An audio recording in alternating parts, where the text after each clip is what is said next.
Sean Diddy Combs, a renowned figure in the music industry, has recently been embroiled in a series of controversies and legal issues, leading to a significant shift in public perception. This response will delve into the details of these news events and provide important information surrounding the accusations against Diddy. A wave of lawsuits and allegations. Since November 2023, Diddy has faced a barrage of civil lawsuits alleging sexual assault, sexual trafficking, and other criminal activity. These accusations have come from various individuals, including former romantic partners, individuals who claim to have been at parties with him, and a former producer who worked on his latest album. Cassie Ventura's lawsuit. In November 2023, singer Cassie Ventura, Diddy's former partner, filed a civil suit alleging sexual and physical abuse during their relationship.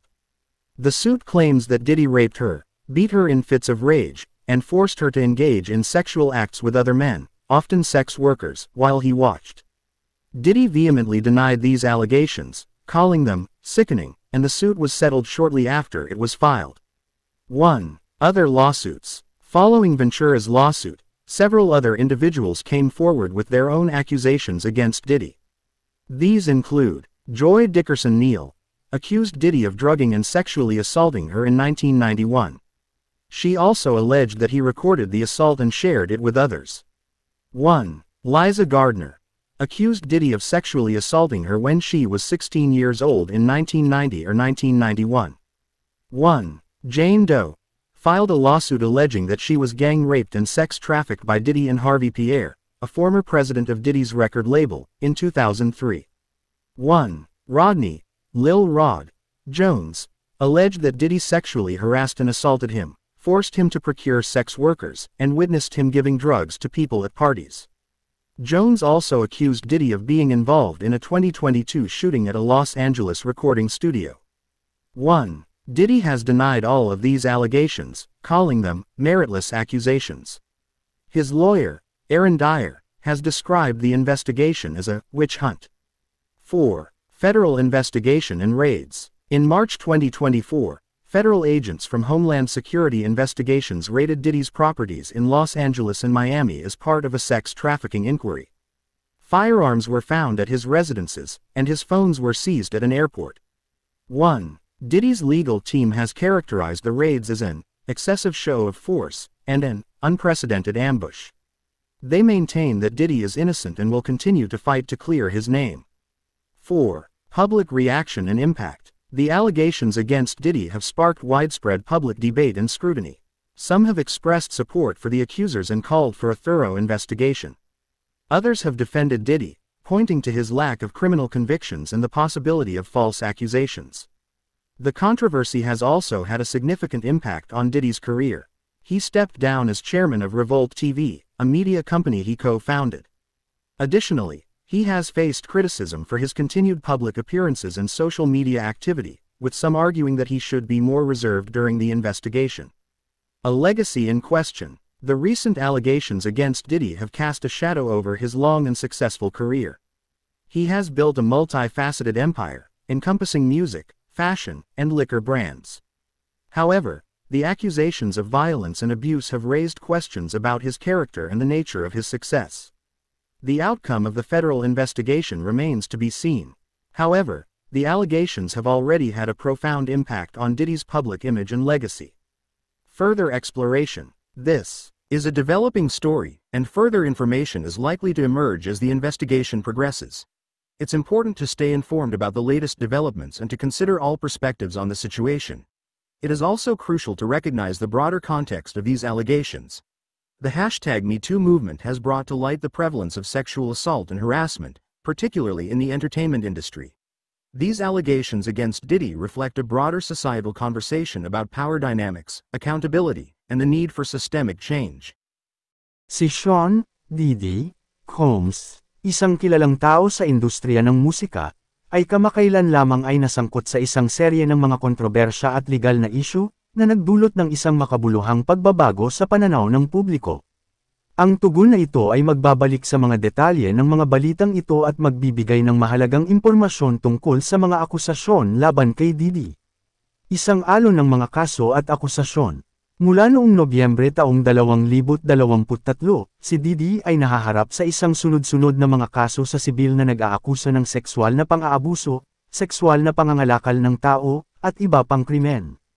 Ang mga akusasyon na ito ay nagmula sa iba't ibang individual, kabilang ang mga dating kasintahan, mga individual na nag-aangking nakapunta sa mga party kasama niya, at isang dating producer na nagtrabaho sa kanyang pinakabagong album. Ang kaso ni Cassie Ventura. Noong Nobyembre taong 2023, ang mga awit na si Cassie Ventura, dating kasintahan ni Diddy, ay nagsampa ng kaso sa sibil na nag-aakusa ng sexual at pisikal na pang-aabuso sa kanilang relasyon.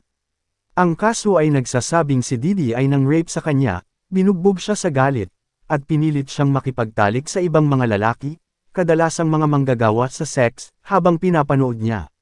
Mariing itinanggi ni Diddy ang mga akusasyon na ito, tinawag itong nakakasuka, at ang kaso ay naayos kaagad pagkatapos itong isampa. Iba pang mga kaso. Kasunod ng kaso ni Ventura, ilang iba pang individual ang lumabas at nagbigay ng kanilang sariling mga akusasyon laban kay Diddy. Kasunod ng kaso ni Ventura, ilang iba pang individual ang lumabas at nagbigay ng kanilang sariling mga akusasyon laban kay Diddy. Joy Dickerson-Neal, inakusahan si Diddy ng paglalasing at sexual na pag-atake sa kanya noong 1991. Sinabi rin niya na naitala ni Diddy ang pag-atake at ibinahagi ito sa iba. Liza Gardner, inakusahan si Diddy ng sexual na pag-atake sa kanya noong siya ay 16 na taong gulang noong 1990 o 1991. Jane Doe, nagsampa ng kaso na nagsasabing siya ay binugbog ng grupo at naging biktima ng sexual na pangangalakal ng tao ni Diddy at Harvey Pierre, dating pangulo ng record label ni Diddy, noong 2003. Rodney, Lil Rod, Jones, nag-angkin na si Diddy ay sexual na nangharang at umatake sa kanya, pinilit siyang kumuha ng mga manggagawa sa sex, at nakasaksi sa pagbibigay niya ng droga sa mga tao sa mga party. Inakusahan din ni Jones si Diddy na sangkot sa isang pamamaril noong 2022 sa isang recording studio sa Los Angeles. Itinanggi ni Diddy ang lahat ng mga akusasyon na ito, tinawag itong walang batayan na mga paratang. Ang kanyang abogado, si Aaron Dyer, ay naglalarawan sa investigasyon bilang isang pangangaso ng mga bruha. Federal na investigasyon at pagsalakay.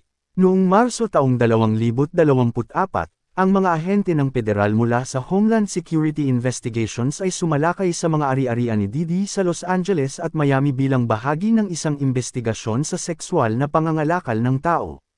Natagpuan ang mga baril sa kanyang mga tirahan, at ang kanyang mga telepono ay nakumpiska sa isang paliparan.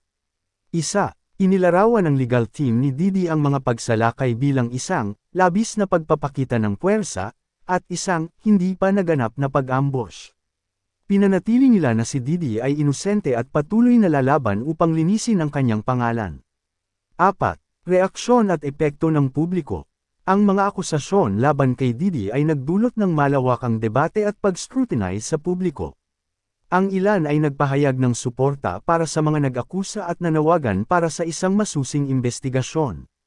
Ang iba ay nagtanggol kay Diddy, itinuturo ang kanyang kakulangan ng mga kriminal na paniniwala at ang posibilidad ng mga maling akusasyon.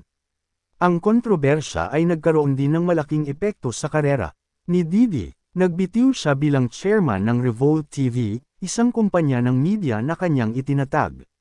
Bilang karagdagan, nahaharap siya sa mga kritisismo para sa kanyang patuloy na mga pampublikong pagpapakita at aktibidad sa social media, na ang ilan ay nagsasabi na dapat siyang maging mas reserba sa panahon ng investigasyon. Isang pamana na nasa tanong. Ang mga kamakailang akusasyon laban kay Diddy ay naglagay ng anino sa kanyang mahaba at matagumpay na karera. Nagtayo siya ng isang multifaceted na imperyo na sumasaklaw sa musika, fashion, at mga tatak ng alak. Gayunpaman, ang mga akusasyon ng karahasan at pang-aabuso ay nagtataas ng mga katanungan tungkol sa kanyang pagkatao at ang kalikasan ng kanyang tagumpay. Ang kinalabasan ng federal na investigasyon ay nananatiling hindi alam.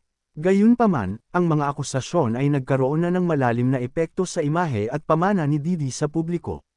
Karagdagang pag-aaral. Ito ay isang umuunlad na kwento, at malamang na lumabas ang karagdagang impormasyon habang umuunlad ang investigasyon. Mahalagang manatiling alam tungkol sa mga pinakabagong pag-unlad at isaalang-alang ang lahat ng pananaw sa sitwasyon. Mahalaga rin na kilalanin ang mas malawak na konteksto ng mga akusasyon na ito.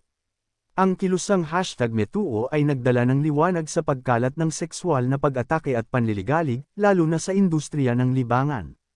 Ang mga akusasyon na ito laban kay Diddy ay nagpapakita ng mas malawak na pag-uusap ng lipunan tungkol sa mga dinamika ng kapangyarihan, pananagutan, at ang pangangailangan para sa sistematikong pagbabago.